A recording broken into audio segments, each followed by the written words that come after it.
So I'm delighted to have Colin and Declan McNeil from Cora Graphics with us today.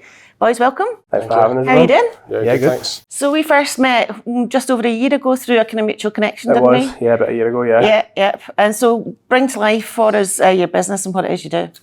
So we are an SME based in Baillieston in Glasgow, and we do large format digital printing, basically. Underneath that heading, you've kind of got signage, you've got like van graphics, van wraps, stickers. We even do some engraving products and things like that as well. And we mostly provide to like large construction firms, pretty much up and down the full length of the UK. Okay, but it's not exclusive construction firms? No, not exclusive, no.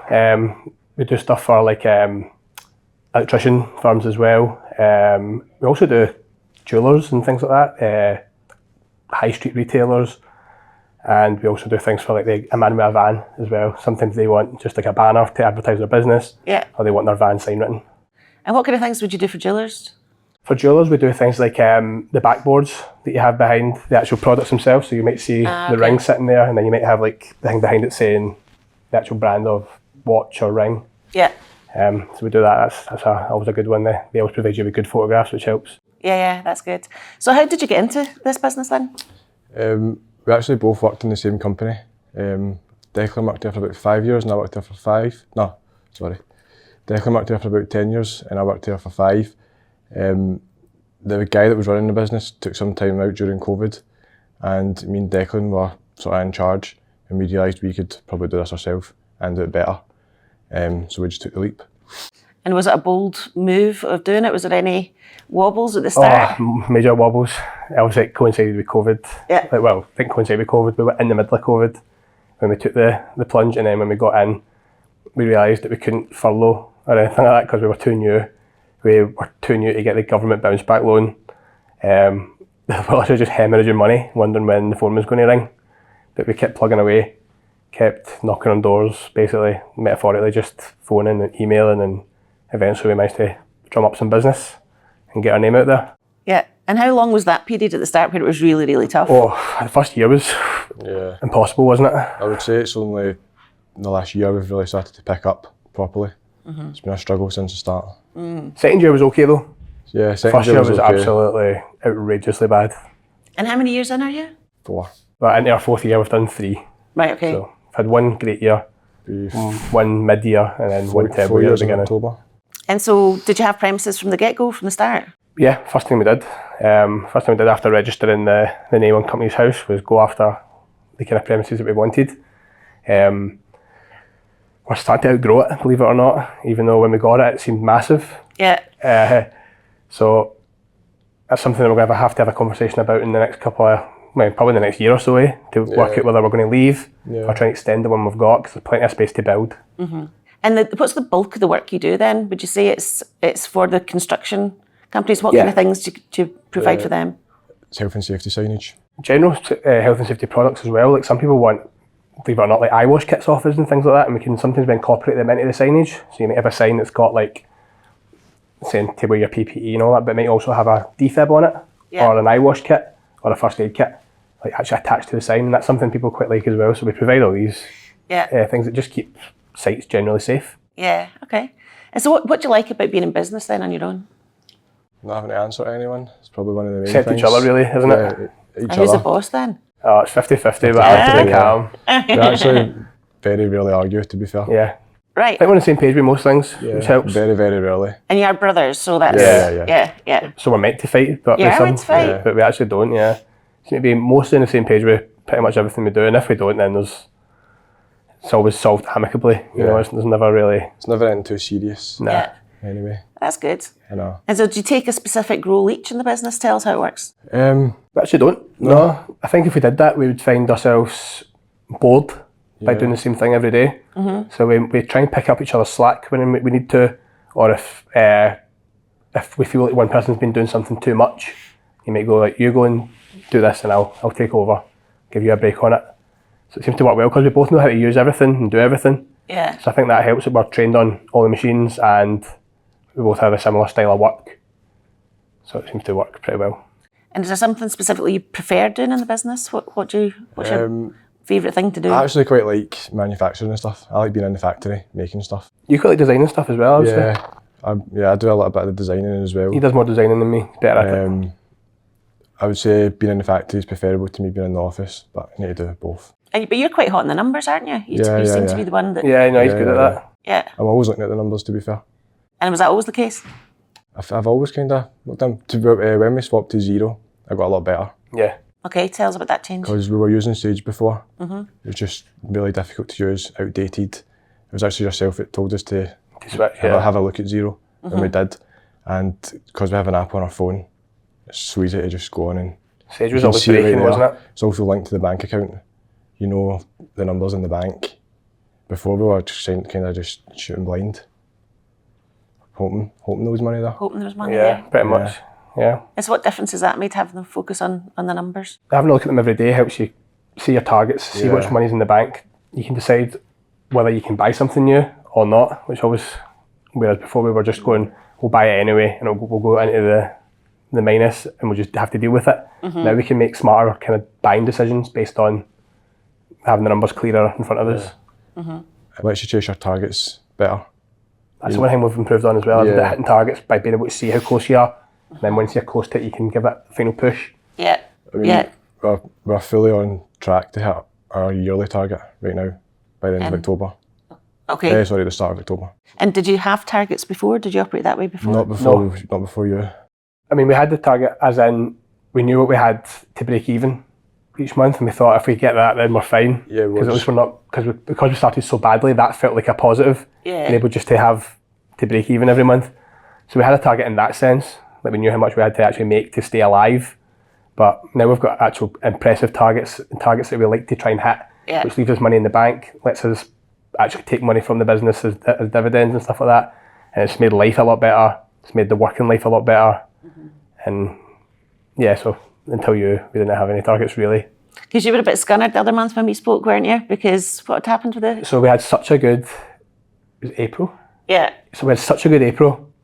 Best month ever. Best month ever. That May, we still exceeded our target for the month by a mile. Yeah. I was so disappointed just because it fell so short of the month before. But I know that you put me into a bit more of a sort of, you told me to kind of keep perspective around it, still higher than I would normally get.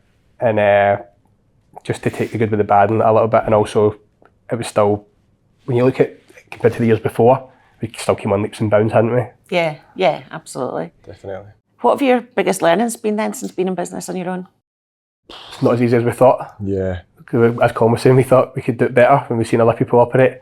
And then once you're actually in it, you realise, okay, there's more to this than we thought. Especially when you're actually trying to build it from the ground. That was probably the hardest. But I think if you're taking over a business and you knew the industry you were in, it'd be a bit easier. It'd be kind of a smoother transition. But we assumed wrongly that we would start up and people would just want to work with us. Yeah. We had to give them a reason to. Yeah. And talk a bit about your personal growth over the last 3 or 4 years then. For me, I would say it's given me a lot more confidence in terms of my own ability. Before, when I was in that last job, I felt like I was quite stifled and I didn't have room to grow as a worker, more like for a start, never mind being a person, like as a person. But I feel like with this, we've kind of been thrown into the deep end. We've had no choice but to stand on our own 2 feet. Yeah. And I think it's brought out the best of the both of us, to be honest. Yeah. And your mum works in the business as well, doesn't she? She does, supports you. How does that dynamic work? So she's the account manager. Yep. She sort of takes care of the money. Yeah, so she's really on top of the numbers. Chases the payments, make sure everyone's doing that. We literally didn't have time to do that. Mm-hmm. We know a guy before whose business went down, not because they weren't getting sales, but because he couldn't chase the payments personally. Yeah. And that's something we learned from that. You need to have somebody dedicated to doing that. And our mum is fantastic at that job. She's like a terrier, like on the phone. Yeah. Where's that money? Where's that money? Where's that money? So it'd be paid.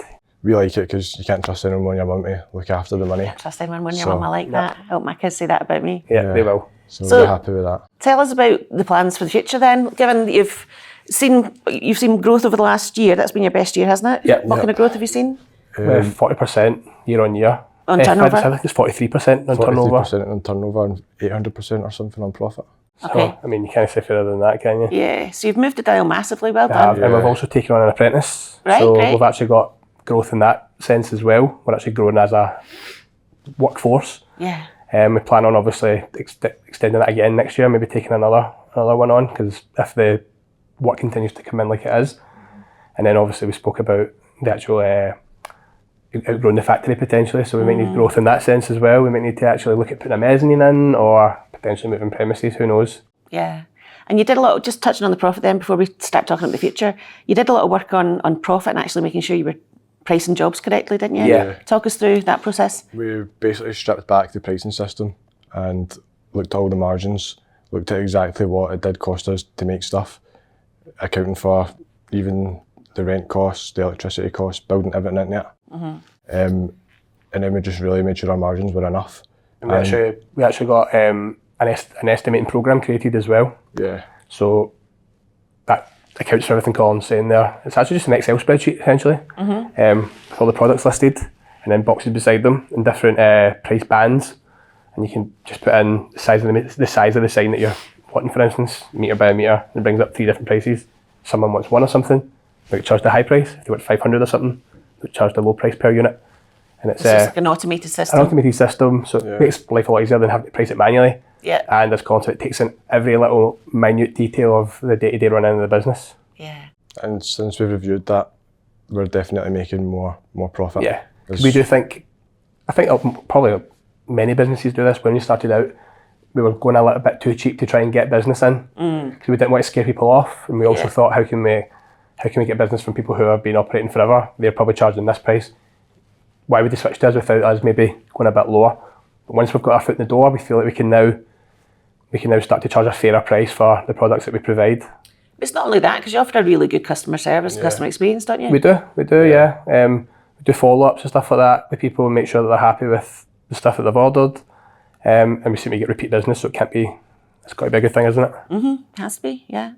So moving forward, you're going to have potentially looking at premises, potentially another apprentice next year. Yep. Have you got clarity in your head? We don't need to know numbers, but of what you want to try and achieve or where you want to take the business? I think personally, if we can continue, I know the more you build, the less percentage growth you're going to have, right? Yeah. But if we can continue on the sort of 40% that we have been doing each time, I think we'll be on track for a fantastic next year again as well. I think we will need to take someone on maybe next year if we want to keep growing, because we're chocker. Yeah. I don't even know how we did it before we got the apprentice, because we're actually looking at each other going, we're still too busy. she's mobbed. She was only meant to be She's hands. great, she's doing a lot. But it's We're still mobbed. So, I mean, we're not complaining about it. Yeah. It's a great thing to have. I would rather that than we were sitting there with nothing to do like we did for the first year. Sitting there wondering when somebody was going to ask for something. Yeah. Looking at each other, hoping that some business was going We to used come to in. honestly be like that, yes, when we got like 1 inquiry. Yeah. We were like, when you look back at that, you think it was dark days, really. And what's it done for you personally, the growth of the business last year then? How are you feeling? I feel really good about it, to be honest. I'm quite proud of us, to be honest. Same. I actually felt like before we did this, my actual life was a bit of a standstill, never mind just like in the previous role that I was in. Since then, I've got married, getting a bigger house. Well, I'm in a flat at the moment, buying a house and all that. Don't think I would be able to push myself forward to achieve what I have without taking this step. Because I'd have just been kept in a little box. That's kind of how I felt before. Yeah. So personally, I think it's done wonders for the two of us, really. Good. And so describe then, so we started working together about a year ago. Yeah. What was the difference before coaching to now? I would say before I sort of run about like headless chickens, didn't have that much clarity on what we were doing. We were just sort of going into the day and seeing what was happening. Since working with you, we use the default diary, which gives us timescales on when to do stuff. We also have time to work on the business rather than just in the business like we had before. There was no working on the business. Nah, none. It was just going in and doing what you felt was right. Obviously we have the Zoom calls with you, which is accountability. Yep. If we've not done it and you're down our throat. Making sure Which we need sometimes, I think. No, you do need it, or else you just don't Sometimes we do need it. it, Yeah. We always feel like it comes at the right time. See, we're either smashing it, and then we do the talk with you, and then we can tell you about it. Yeah. So it comes at a good time in that sense. Or we're doing badly, or we're having just a bad week or whatever, and then you come on with you and you can give us a kick up the bum, and then we start to get back on track again. So it always seems to come at a good time either way. Yeah. So that's always quite good. A lot of the times though we've dipped in motivation, and we'll have a call with you, and it just sort of picks you back up. Yeah. Yeah. Gives you a bit of like reassurance and guidance on how to keep going. So I know you should be motivated anyway, but sometimes when you work really hard, you actually do run out of steam. Yeah. And we're a small outfit as well. Yeah. There's only 4 of us, and we do a lot of work. Yeah. Business is a bit like a game of snakes and ladders sometimes, isn't it? Yeah. There's ups and downs, and you just need to so many ups ride and it. downs. Yeah. So just on the default diary piece then, so one of the most common objections I get with people is like, I've not got time. Yeah. How did you manage to make that time in? Well, we started doing a thing where our company opening hours are 8:30 to 5. We come in at 8 to do half an hour, just twice a week. Yep. That would give us an extra hour that we wouldn't have normally had. And then our Fridays are normally a bit quieter just by the very nature of it. Fridays we normally spend getting organised for the next week's work, and then we spend some time working on the business as well. That's how we find the time. Because I know that there is no excuse really. Everyone says they've not. Yeah. And we are bad for it as well. We always say we've not got time for this, time for that, but you always find it if you want to make it. Yeah. And so how much dedicated time a week do you think you use on the business on average? I would say it does vary. Yeah. Because it's quite fast paced, and if we have 50 jobs that people need, we need to be in there doing it. The quiet periods we do. Quiet periods we do, yeah. And we're not going to lie, we're not chalking 24 hours a day for 5 days a week. I know. There is still quiet periods in that time, and that's when we find our chances to do it. Yeah. But yeah, it does vary. I would say on average we'd probably do at least an hour a week, which probably is enough. I know that. We could probably be doing 2 or 3. I'm going to take note of that actually Yeah. for our next call. Yeah. We do. But we don't neglect it, is what I mean. Like we always try and find the time to do it. We find the time to discuss it. We find the time to work out our next moves in terms of marketing. Obviously, we push a lot on Instagram now and LinkedIn, especially LinkedIn. Actually, that's been a nearly 1,000 followers now, which is good. And it's you in the main that does LinkedIn, isn't it? I was. We've passed it over to Millie now. All right, okay. She's doing brilliant with it. That's actually what her apprenticeship is. It's a digital marketing apprenticeship. Okay. We need an extra pair of hands as well, but they don't actually offer sign making apprenticeships anymore. So what they do is they give you like a digital marketing apprenticeship, but you learn it in a sign making business. But they want you to have the full rounded experience anyway. So they want you in the factory to help out, and then they also want you doing your. So she's now, as well as learning how to digital market, she's doing it for us. So it's been pretty good so far. And how's that been bringing an apprentice into what essentially is a family business? Has there been a change in dynamic? No, she's slotted in perfectly. Yeah, she has. Yeah, it's been brilliant. Yeah. And what was the process to get an apprentice? We went for a company, QA. It was actually a girl messaged me on LinkedIn asking if we were interested, and we had spoke about it for ages, but didn't really know the route. Because like Declan said, there's no sign making apprenticeships. This girl got in touch and told us that she put another apprentice into another sign company, and it worked out brilliant. And I think it was a boy, stayed on in the end. Right. So we were like, that sounds brilliant. Got the interviewed Millie, thought it was perfect. Good. So going back over it, what would you do differently if you were to have your time again? I actually don't know if I would change anything now because it's worked in the end. Yeah. But if you'd asked me a while ago, I'd probably have chose to maybe hang off and start once the economy was a bit more stable. There's been so many like low points that you've wanted to chuck it. Yeah. But I think you need them, to be honest. Yeah. You do. I think it helps us gain a bit of perspective on where we are now, how lucky we are to be in the position that we're in. It sounds like cliche, but you do learn the most from them. We were talking about that yesterday. What, from failing or from? The really low points where you think, if I can get through today, I can get through anything. Because there's just been so many low points, but then so many highs as well. And also the low points are, obviously I'm not saying they're gone, but the ones that were really bad, they're in the past now. Yeah. It's like, and the low points are much fewer and farther apart. It's just mostly kind of positive things that keep happening now. I think we know we'll make $1 million more, but they'll never be as bad as those first days. Because we dealt with such bad ones so early on. And even the fact that we started during COVID and the pandemic, right, if we can get through that, I know. We can get through anything else, I think. Pretty much. You know what I mean? They say the best time to start a business is during a recession, crisis. so they tell you, but yeah. So Well, you've got some nice juicy targets coming up. You're kind of stretching your base target now, aren't you, in terms of performance, because we've just seen growth month on month. Yeah. If somebody's watching this out there, who's your ideal client then? Who should get in touch with you? Ideal client would be project manager or general buyer at a construction firm. Doesn't matter if they're in Glasgow or London, Manchester, doesn't really matter, because we ship all over the UK and we provide for companies all across the UK. But we do offer quite a comprehensive package of signage products for construction sites. That is our main thing. We do loads of other stuff, as we say, but that's our ideal customer, I would say. Well, boys, well done on where you've gotten to so far. Thank you. I wish you all the best, and it's brilliant to see you doing so well. I love it. Thanks for having us on. thank you. We feel you have helped us transform the business so much. Good, good. Well, here's to some more transformation over the next few months. Yeah, definitely. All right, thank you. Thank you so much.